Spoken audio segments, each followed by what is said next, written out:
La pampa argentine couvre 250 000 km² de prairies.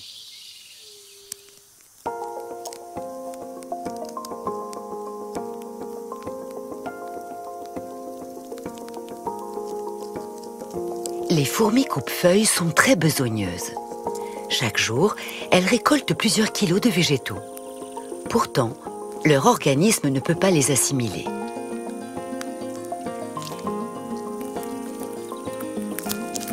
Une seule colonie compte jusqu'à plusieurs millions de fourmis, de toute taille. Celles qui possèdent les mandibules les plus puissantes se chargent de la découpe. Pour cela, elles doivent grimper tout en haut de la canopée.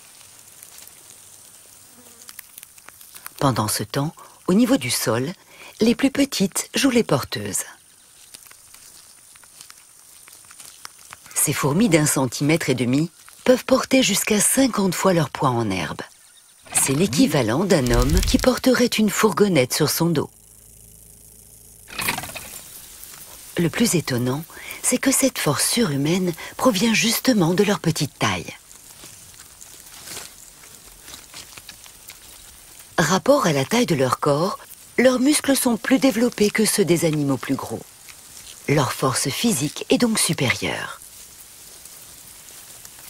C'est bien beau d'être capable de soulever une fourgonnette. Encore faut-il réussir à la déplacer sans la faire tomber. Sans compter les passagers clandestins qui tentent de voyager à l'œil.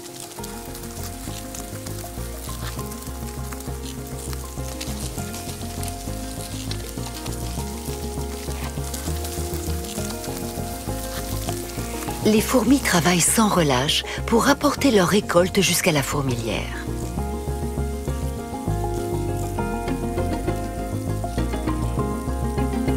Une seule colonie peut amasser plus d'une demi-tonne d'herbe en une seule année.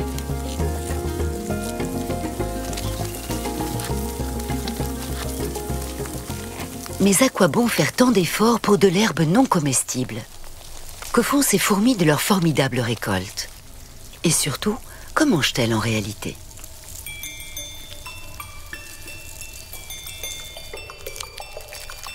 La réponse se cache sous terre, là où les fourmis ont construit une véritable usine agroalimentaire. Toute cette herbe récoltée sert à nourrir un champignon très particulier.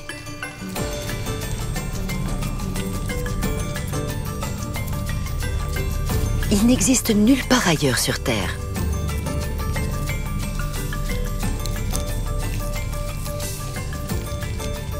Alimenté par toute cette herbe, il se développe et produit des cultures de champignons comestibles. De quoi nourrir une colonie entière de 5 millions d'insectes.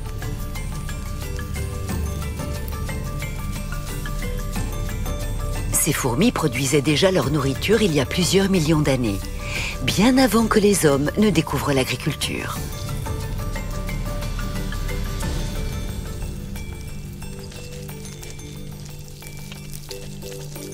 Seul problème, ce même champignon vital pour les fourmis est aussi susceptible de les tuer.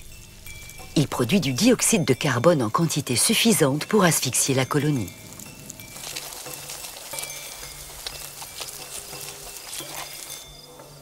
Alors les fourmis ont mis au point un stratagème étonnant. Elles ont construit d'énormes bouches d'aération qui permettent l'évacuation du gaz toxique et l'arrivée d'air pur pour les travailleuses souterraines. Ces animaux minuscules n'ont pas seulement appris à produire leur nourriture, mais aussi à éliminer des déchets nocifs pour leur environnement. Ce sont deux comportements caractéristiques d'une société civilisée.